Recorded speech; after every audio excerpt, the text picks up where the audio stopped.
किए बा कहिब एई क्षेत्रर महिमा जमजार नलंग हई मुकतिर सीमा।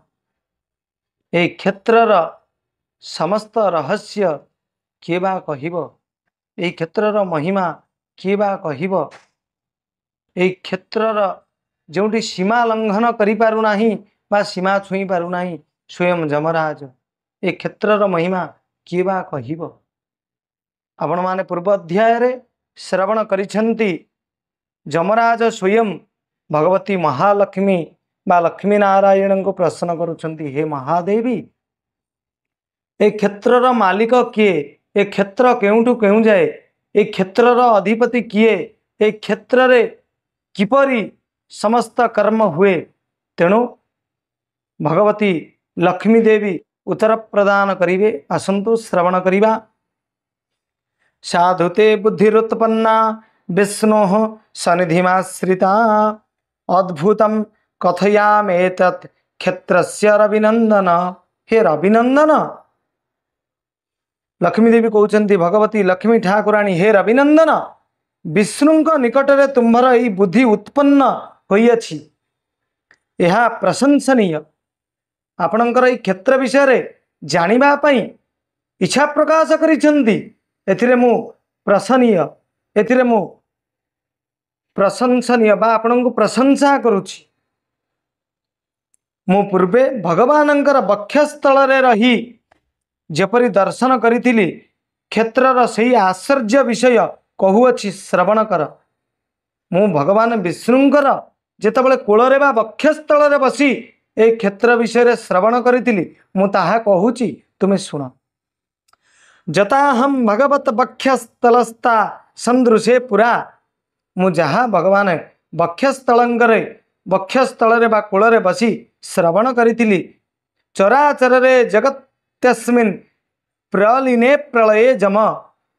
हे जमराज, चराचर जगत प्रलय काल रे जेतेबेले विलीन होइगला सेतेबेले उक्त क्षेत्र एवं मु एही दुहे मात्र उपस्थित थिलु।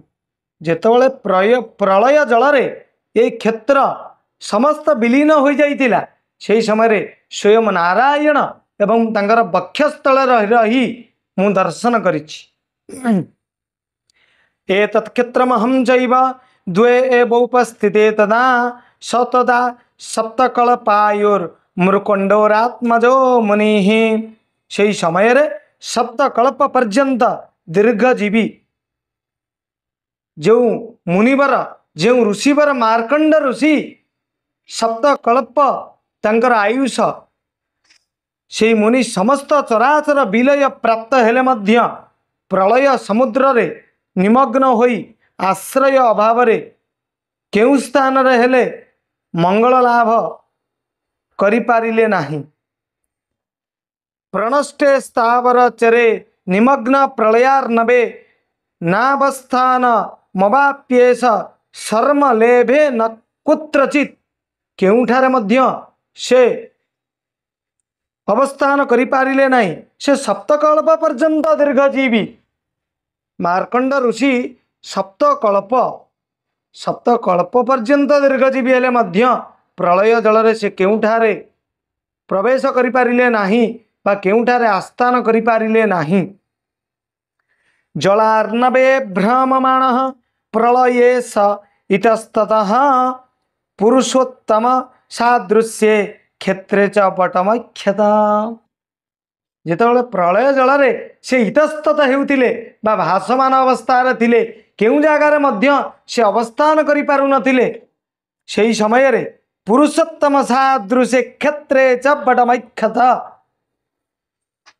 सेही समय रे प्रलय जल रे इतस्तत होई ब्रह्मण पूर्वक पुरुषोत्तम सदृश पुरुषोत्तम क्षेत्र रे एक बटवृक्ष को देखिले। आपण माने जो देखुचंती कल्प वृक्ष, से कल्प कल्प धरी यही क्षेत्र रे रही अछि, जुग जुगांतर यही क्षेत्र रे रही अछि। यही क्षेत्र को से दर्शन करिसेंती जेतेबेले आड़े साड़े प्रलय जल रे मार्कंड ऋषि इतस्तत भाव रे बुलिचंती बा केउठारे आस्थान करि पारि नाहंती, एही कल्प वृक्ष को से दर्शन करिसेंती। उत उत्योत्प्लुत्य मूलम न्यग्रोधस्य समीपतः शुश्राव बालवचनम मार्कंडेयम ममांतिकम। भगवान सदृश मार्कंड ऋषि से जिते चारिआडे बुली बुली से बट को देखी बट मूल को जाइछन्ति गोटे बालकर शब्द से बट मूल श्रवण करिछन्ति। प्रविश्य दुःखमतुलं जहि खलुमा शुचः तत्श्रुत्वा चित्रवचन मप्रतर्क्य तदा मुनि। उक्त बटमूल को उद्देश्य करी संतरण पूर्वक वृक्ष निकटरे एक बालकर वचन जेतबळे श्रवण करिछन्ति सेई बटमूल सेई बालक जनक कहउछन्ति हे मार्कंडेय मुनि मोर निकट को आगमन पूर्वक अत्यंतिक दुख को दूर कर शोक कर नाही। मो निकट को जेतबळे आपण आसीचन्ति आपण दुख करिवार नाही संपूर्ण दुख को परित्याग करंतु। विस्मयं परमं लेभे सो दुखम न विस्मयं परमं लेभे सो दुखम न्यप्यचिन्तयत् बारिभिः सिर्जते न्यतत् दह्यते काकवह्निका कालवर्णिका संवर्तकादिभिर्नेतत् स्वस्यते नापि चल्यते एकार्णवे महाघोरे नौरिव क्षेत्रमीख्यते। मार्कंडेय मुनि से काल रे बा तत्काल रे से आश्चर्यजनक वचन स्पष्ट रूपे श्रवण करी निजर दुख चिंता को भूली परम विस्मय लाभ करिसेंति। जेतबळे से बालक कहिछि एई क्षेत्र रे बा मो पा सन्निकट रे आपण पहुंची जाइछन्ति माने आपण दुख करिवार नाही दुख को भूली जांतु विस्मय को भूली जांतु।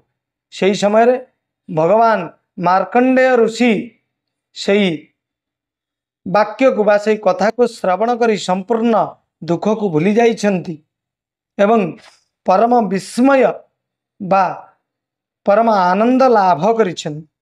एई क्षेत्र जल द्वारा शीर्ण काल रूप अग्नि रे दग्ध कि संवर्तकादि द्वारा शुष्क बा विचलित हुए नहीं।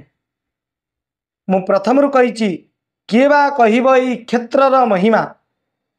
ए क्षेत्रर महिमा केही कहि परिबे नहीं आज्ञा। ए क्षेत्र को जल द्वारा शीर्ण हुए नहीं। ए क्षेत्र को जेते जल आसिले मध्य आर अवसान घटिब नहीं। काल रूप अग्नि रे ए क्षेत्र दग्ध हेब नहीं कि संवर्तकादि द्वारा शुष्क बा विचलित हुए नहीं। ए क्षेत्र मध्य संवत्सरर बा संवर्तकर द्वारा यह नष्ट हुए नहीं। महाघोर एकार्णवरे नावतुल्य ए क्षेत्रटी दृष्ट हुए। जेतबळे महाघोर घोर घोर समस्त प्रकार दुख आसे बा समस्त प्रकार जेतबळे प्रलय आसे एही क्षेत्रर किछि अनिष्ट हुए नाही। जे क्षेत्रर किछि असुविधा हुए नाही। स्वयं नारायण एही क्षेत्रर मालिक। एही क्षेत्र हेउछि लक्ष्मी नारायण स्वरूप। एही क्षेत्रर केबे किछि असुविधा हुए नाही बा एही क्षेत्रर किछि क्षति घटे नाही। मार्कंडेय मुनि एही क्षेत्र बा एही बटमूल रे आश्रय नैछन्ति। समस्त जेतबळे प्रलय घटिछि एही प्रलय समय रे क्षेत्रर किछि होई नाही। जेतबळे कल्पर अवसान घटिछि बा प्रलय होइछि समस्त जुगरे गोटे प्रलय हुए आज्ञा। जेतबळे एही क्षेत्रर बा एही कल्पर जेतबळे एही कल्पर अवसान घटिछि एही क्षेत्रर किछि नष्ट होई नाही। ए क्षेत्र स्वयं लक्ष्मी नारायण। ए क्षेत्रर ना अग्नि किछि करि परिबे ना जल किछि करि परिबे। ए क्षेत्रर केही किछि करि परिबे नाही। ए क्षेत्र हेउचन्ति स्वयं लक्ष्मी नारायण। तेणु ए क्षेत्रर केही मध्य किछि करि पारन्ति नाही।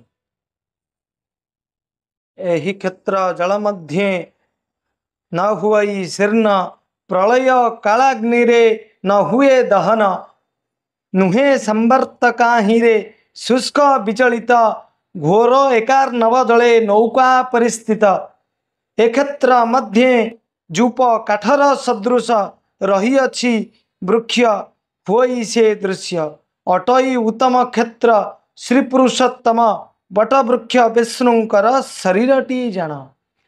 यही क्षेत्रर जो बटवृक्ष रही से होची स्वयं विष्णुंकर स्वरूप बा नारायणंकर स्वरूप स्वयं जगन्नाथंकर स्वरूप अटे।